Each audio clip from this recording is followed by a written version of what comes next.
என்னை ஆட்கொண்டவரும் நான் சேவிக்கிறவருமான ஆண்டவராகிய இயேசு கிறிஸ்துவின் நாமத்தினாலே அன்பினல் வாழ்த்துக்கள். கிறிஸ்து இயேசுவுக்குள் மிகவும் பிரியமான அன்பு சகோதர சகோதரிகளே, யோபுவின் புத்தகத்தில் 37வது அதிகாரத்தில் 24வது வசனத்தின் கடைசி பகுதியில், தங்கள் எண்ணத்தில் ஞானிகளாயிருக்கிற எவர்களையும் அவர் மதிக்க மாட்டார் என்றார். தங்களுடைய எண்ணத்தில் தங்களை ஞானிகள் என்று சொல்லி நினைத்து கொண்டிருக்கிறவர்களை கர்த்தர் என்ன செய்வாராம்? மதிக்கவே மாட்டாராம். சில பேரை நம்ம பார்க்க முடியல, அவங்களுடைய எண்ணத்தில் அவங்க பெரிய ஞானி போல காணப்படுவார்கள். அவங்க சொல்கிறதெல்லாம் அவங்களுக்கு ரொம்ப சிறந்த ஒரு காரியமாய் காணப்படும். மற்றவர்களும் தங்களுடைய சுய லாபத்திற்காக அவர்களை மெச்சிக்கொள்வதை நாம் பார்க்க முடியும். இப்படி சுய லாபத்துக்காக சில பேர் அவர்களை மெச்சிக்கொள்வதனால் இன்னும் அவர்களுக்குள் பெருமையானது துளிரிட ஆரம்பிக்கும். நாம் சொன்னால் சரியாக தான் இருக்கும், நம்ம எடுக்கிற முடிவுலாம் ரொம்ப கச்சிதமாக இருக்கும், ரொம்ப கரெக்டாக இருக்கும். இப்படிப்பட்ட எண்ணத்தில் இருப்பாங்களாம்.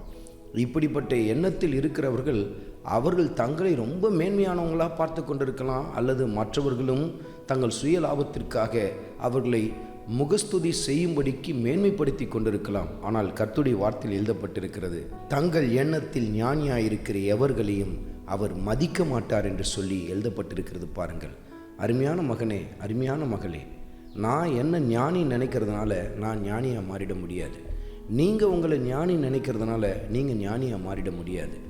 மாறாக தேவ சமூகத்திலே நம்மை தாழ்த்தி அர்ப்பணித்து பேதைகளை ஞானிகளாய் மாற்றுகிற அந்த வேத வாக்கியங்களை உள்ளத்தில் பதிய வைத்து அதை தியானிக்க ஆரம்பித்து கைக்கொள்ள ஆரம்பிப்போம் என்று சொன்னால் நிச்சயமாய் தெய்வீக ஞானத்தை நாம் பெற்றுக்கொள்ள ஆரம்பிப்போம். பாருங்கள், அருமையான மகனே, அருமையான மகளே, உன் சுய புத்தியை சார்ந்து போவதை நிறுத்திவிட்டு உன் எண்ணங்கள் தான், உன் தீர்மானங்கள் தான் உயர்ந்தது சிறந்தது என்கிற மனப்பான்மையை விட்டுவிட்டு உன்னை ஆண்டுடைய சமூகத்திலே தாழ்த்தி அவருடைய வார்த்தைக்கு உன்னை கீழ்ப்படுத்த ஆரம்பிப்பாய் என்று சொன்னால் நிச்சயமாய் கர்த்தர் உன்னை வழிநடத்த ஆரம்பிப்பார்.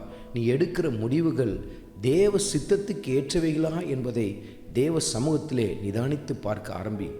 அருமையான மகனே, அருமையான மகளே, நான் எடுக்கிற முடிவுகள் தான் சரியானது, என்னுடைய எண்ணங்கள், என்னுடைய சிந்தைகள் சிறந்தது என்கிற மனப்பான்மையெல்லாம் விட்டுவிட்டு ஆண்டவர் இயேசு கிறிஸ்துவின் சமூகத்திலே உங்களை தாழ்த்தி அர்ப்பணித்து அந்த வார்த்தைக்கு கீழ்ப்படிய ஆரம்பிப்பீர்கள் என்று சொன்னால் கர்த்தர் உங்களை வழிநடத்த ஆரம்பிப்பார். ஆண்டவராகிய இயேசு கிறிஸ்துவின் கிருபை உங்கள் அனைவரோடும் கூடி இருப்பதாக. ஆமென்.